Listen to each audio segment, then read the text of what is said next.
My own sister ruined my life by helping my ex-wife make me pay child support for a child that wasn't even mine. I will start by admitting honestly that I hate my sister, though it wasn't always like this. Nina is my older sister, and I admired her a lot when we were growing up. But over time, she's shown me what a terrible sister she can be. You see, I was married to my ex-wife, Susie, for 2 years before I discovered she had been cheating on me. The revelation came as a complete shock.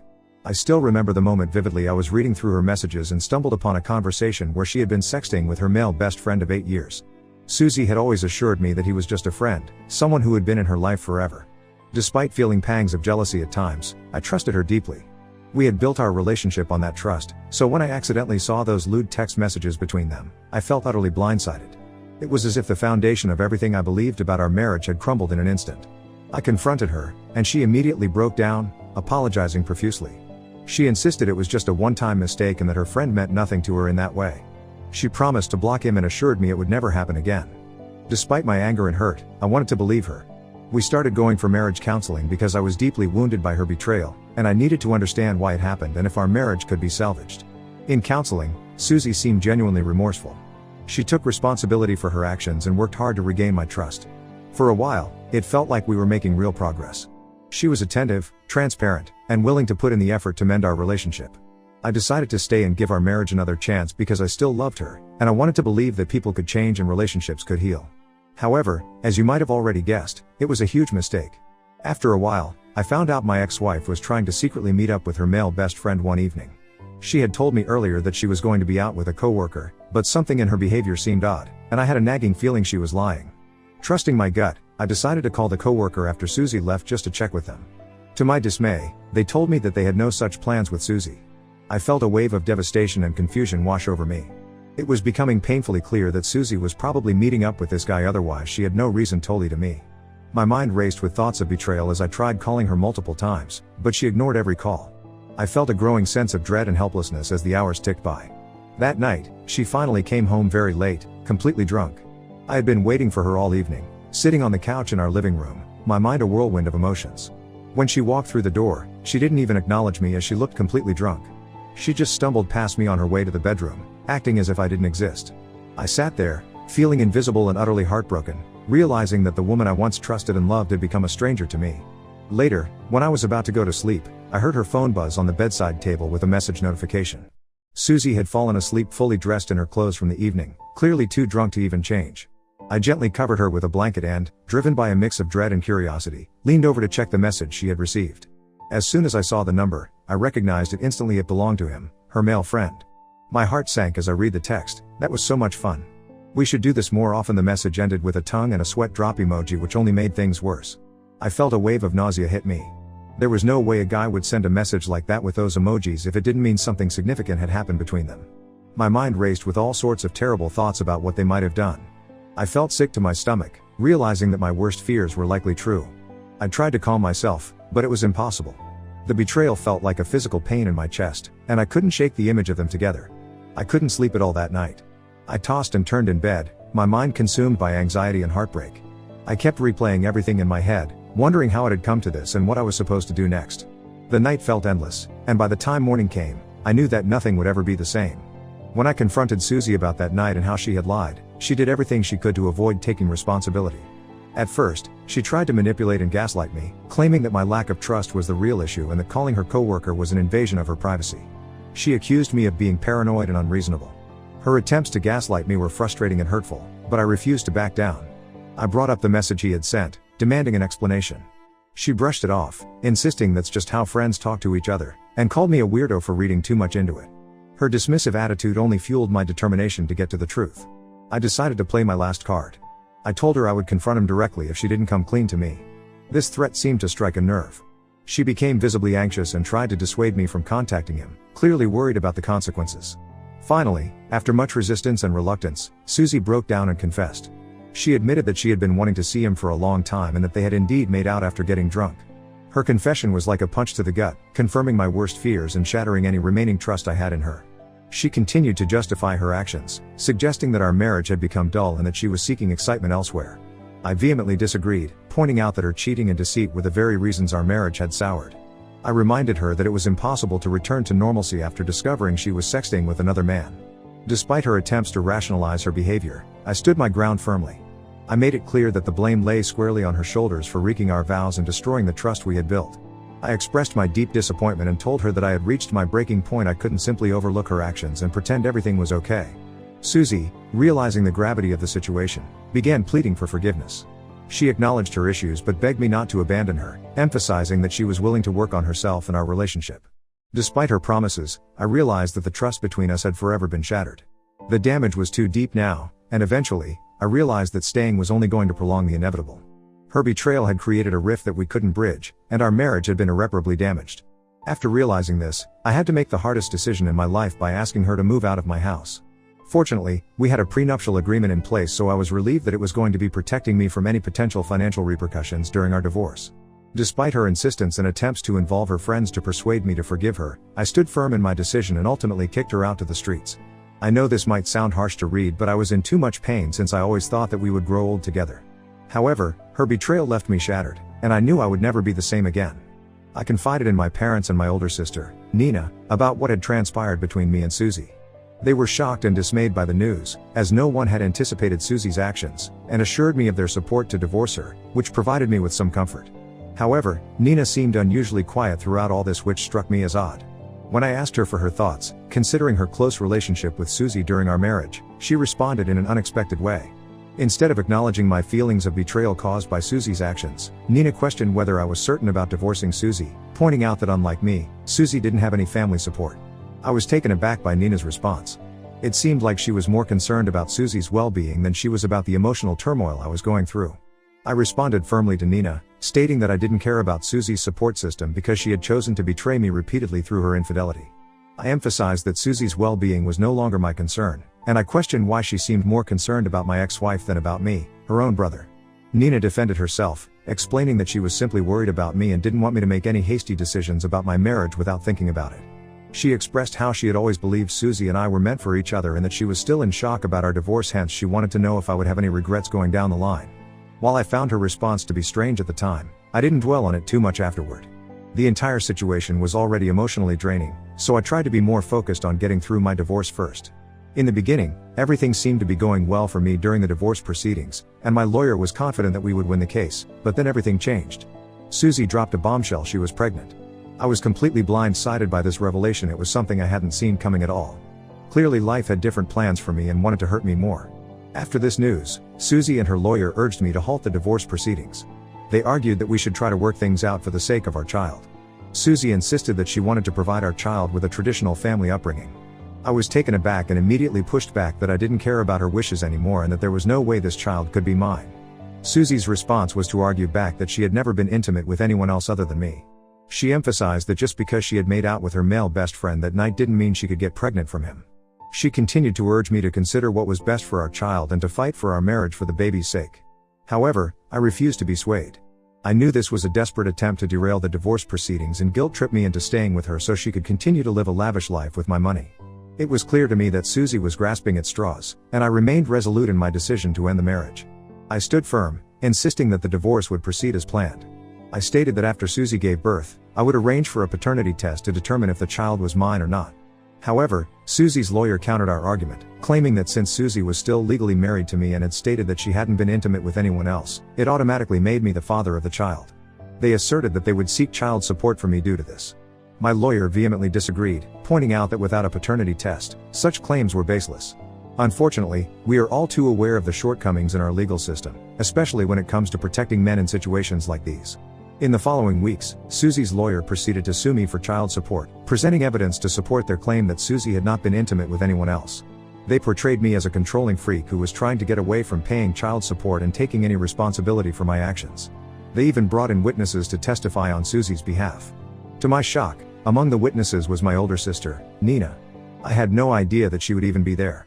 Initially, I assumed she was there just to observe and support me, but to my dismay, she testified against me, stating that she had been friends with Susie for a long time and was certain that Susie couldn't have possibly betrayed me by actually sleeping with someone else since, according to my sister, Susie was still in love with me.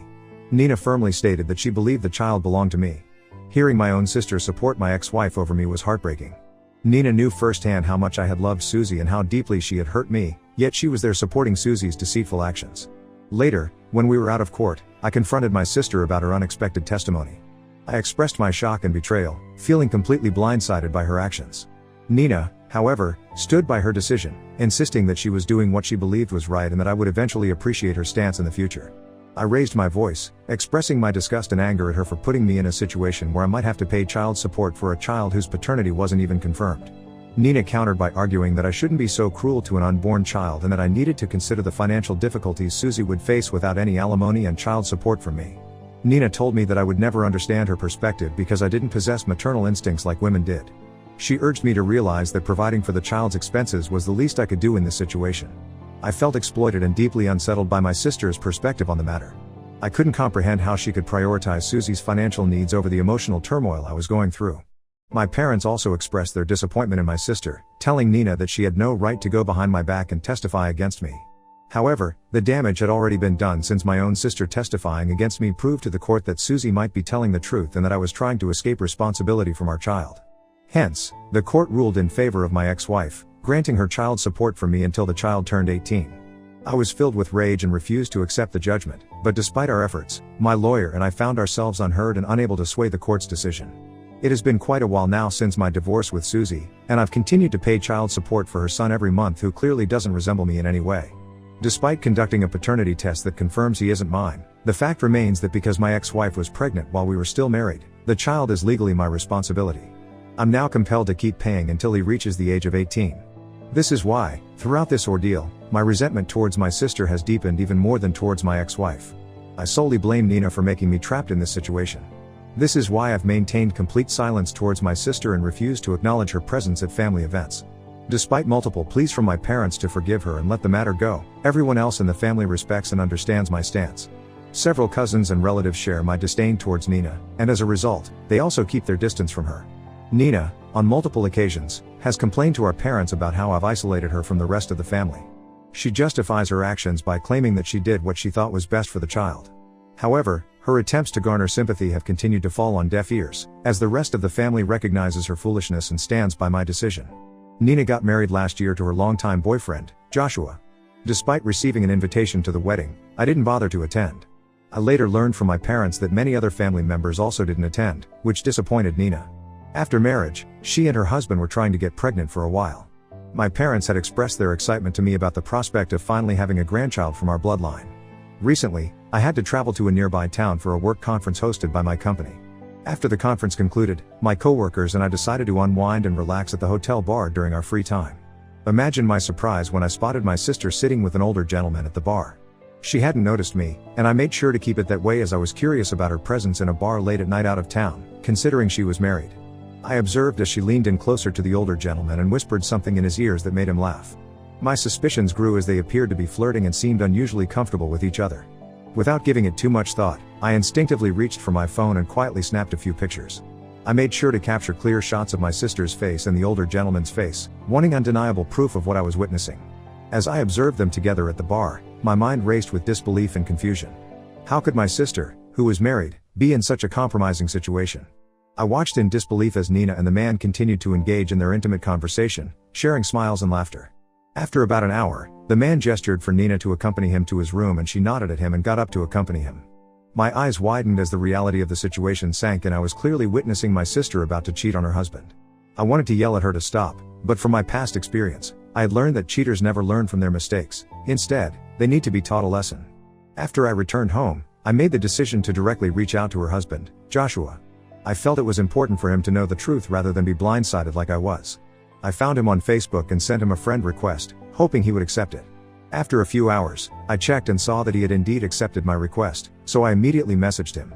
In the message, I introduced myself as Nina's brother and explained that we needed to have an important conversation. I asked him not to inform my sister about my text to him and provided him with my phone number so he could call me. I hoped he would listen to what I had to say and waited anxiously for his call. A few minutes later, he called me, curious about why I had reached out. He mentioned that he already knew about me from Nina and my parents but was surprised that I had contacted him after all this time. I apologized to him for not attending their wedding and expressed my regret that we were talking under such circumstances. He then asked me what was wrong, and I truthfully shared what I had seen in the hotel between Nina and the older gentleman. I refrained from immediately using the word cheating as I wasn't entirely sure if Nina and he had an open marriage or not, so I didn't want to make assumptions. However, as I detailed the events to Joshua, he began probing with numerous questions about what Nina was wearing and who the other man was, showing clear distress. To support my account, I mentioned that I had even taken photographs of her with the gentleman, as I found it difficult to believe myself. I promptly shared those images with him to provide concrete evidence of what I had witnessed. It was apparent that he was deeply affected by the revelation of Nina's infidelity and was grappling with the gravity of the situation. After a brief pause, he unexpectedly expressed gratitude for my honesty and questioned why I would go out of my way to help him, especially considering we were essentially strangers and I no longer had a relationship with Nina. His question struck a chord and prompted me to share my own experience, explaining how I had been in his position when my ex-wife cheated on me. As I delved into the details, I elaborated on how Nina had added to my pain by testifying against me, leading to my current burden of paying child support for a child who wasn't even mine. Joshua was quiet for a few minutes after hearing my story. He then revealed that Nina had portrayed a completely different version of the truth to him. According to her, Susie and my marriage were already failing, and we had stopped being intimate, leading Susie to make a one-time mistake that supposedly led to our divorce. I was livid upon hearing this distortion of reality and clarified to Joshua that Susie had in fact cheated on me twice, making it clear to him that our divorce was not solely due to a one-time mistake but that she had repeatedly broken my trust with her male friend. To my relief, Joshua believed me and appreciated my honesty in shedding light on my sister's deceitful behavior. He informed me that he had no intentions to stay with a cheating partner either and would be having a talk with Nina regarding this. In the days that followed, my parents repeatedly called me to accuse me of ruining Nina's life as she was now facing a divorce. They blamed me for interfering unnecessarily in her marriage and expressed their frustration about not being able to have a grandchild from her after this. I didn't hold back in the argument either. I countered their accusations, stating that it wasn't my fault their daughter was not faithful in her marriage. I emphasized that instead of fixating on the idea of a grandchild, they should focus on teaching my sister better values and morals, so she could become a better person. Nina also sent me a vile text, accusing me of being a spiteful little boy who couldn't keep my nose out of others' business. She even went on to insinuate that Susie's infidelity during my marriage was somehow justified and that I deserved everything that had happened to me. Her message left me seething with anger. It took me hours to calm myself down after reading her words. However, fate seemed to have its own way of balancing things because I recently learned that Nina is apparently pregnant. She claims Joshua is the father, but he's refusing to take any responsibility. Joshua has reached out to me, requesting me to testify for him when their matter inevitably goes to court since I was the one who had taken those incriminating pictures of Nina with the other man. I have agreed without any hesitation, not just so I can seek revenge on my sister but also out of empathy for Joshua. I don't want another man to endure the pain and betrayal that I experienced with my ex-wife. Since then, my parents and Nina have been relentlessly pressuring me not to testify for Joshua. They keep emphasizing that family comes before anyone. I can't help but find their messages ironic, considering Nina didn't prioritize family when it came to me. IDA for teaching my sister a lesson and making sure her husband doesn't suffer the same fate as me. Update 1. I am surprised to see how polarized everyone's reaction is to my post. I can't believe that there are a few women under my post trying to convince me to support my sister even though she has clearly cheated. I would just like to say to them, shame on you. Believe me, I would have had absolutely no issues if my ex-wife had asked for child support after proving to me that the child was mine. However, she didn't. She clearly knew that the child wasn't mine since we were not even intimate at that time, hence, she knowingly forced me to be liable for it as she couldn't afford it on her own. I couldn't prove that she had intimate relations with that other guy because there was no proof other than that one text I had found. Hence, I do hate my sister, Nina, for screwing me over and testifying for my ex-wife. However, now that Nina is similarly manipulating her husband, I won't stand by it. I am going to testify against her and make sure that Joshua doesn't suffer the same fate. In the future, if it does come out that the child belongs to Joshua after he or she is born, I am sure he will have no problem stepping up because he seems like a nice guy. But until that is proven, why should a husband be forced to pay child support when the wife has been clearly sleeping around with other guys? Nina has shown absolutely no remorse about her affair or for being the cause of her marriage falling apart. Unlike my marriage, Joshua and Nina don't even have a prenup, which means there's a possibility he might have to pay her alimony. Hence, I believe on top of this, he shouldn't be forced to pay child support for a child who isn't his. I believe I am doing the right thing and I am glad that overall a majority of the comments under my post agree with my decision. Update 2. It's been a while since I updated anything here. Today, I provided testimony against my sister in court. I recounted everything I had witnessed her doing with the older man, presenting all the evidence and photos. I could feel my sister's angry gaze fixed on me the whole time, but I remained resolute. Despite her lawyer's attempts to dismiss my testimony by claiming I held a grudge against my sister, the judge upheld its validity. I hope that my testimony will have a positive impact on Joshua's case and that he won't be compelled to pay child support. However, the outcome remains to be seen. In the midst of everything that's been happening, my relationship with my parents has taken a hit. My mom called me, Her voice choked with tears after she found out that I had followed through with my promise to testify against my sister. She was clearly disappointed and told me how she and Dad were hoping that I wouldn't do such a thing to my sister. As I listened to her, I couldn't help but feel a surge of frustration. I reminded her of how they had never fought for me with such intensity when my sister had done the same thing to me during my divorce, and they had even forgiven her for everything. Yet, here she was calling me a disappointment and crying as if my struggles and burdens were nothing compared to my sister's. I went on to tell my mom that it was unfair for them to scold me for standing up for what's right and telling the truth, especially when they hadn't stood by me in the past. It felt like a betrayal, and I made it clear that I didn't need them or my dad in my life if they were going to prioritize my cheating sister over me in such a manner. Since then, I have stopped talking to my parents and refused to pick up their calls or reply to their messages. Update 3, I'm back with an update on my sister's situation. I'm pleased to report that Joshua was cleared of paying any child support to my sister. I'm sure Nina is very upset. I can't help but feel a sense of satisfaction knowing that at least one person was able to avoid the unjust burden that so many others, including myself, have had to endure. I would like to clarify a few more things for the last time that people keep asking under my post. No, I don't have a relationship with Susie's son even though I continue to pay for child support. If the son ever grows up and reaches out to me, I will not hesitate to tell him the truth about his mother. Yes, my parents and I are still not talking to each other, and honestly, I have been feeling much lighter and relaxed without them calling me every other day and accusing me of not supporting my sister. Nina won't dare to confront me because I'm sure she is still embarrassed after I testified against her. Also yes, she will be getting alimony from Joshua, which we already knew would happen. No, my parents don't have a relationship with Susie's son since they know he isn't my child. I have no idea if they are going to accept Nina's child either, but maybe they will. That's all.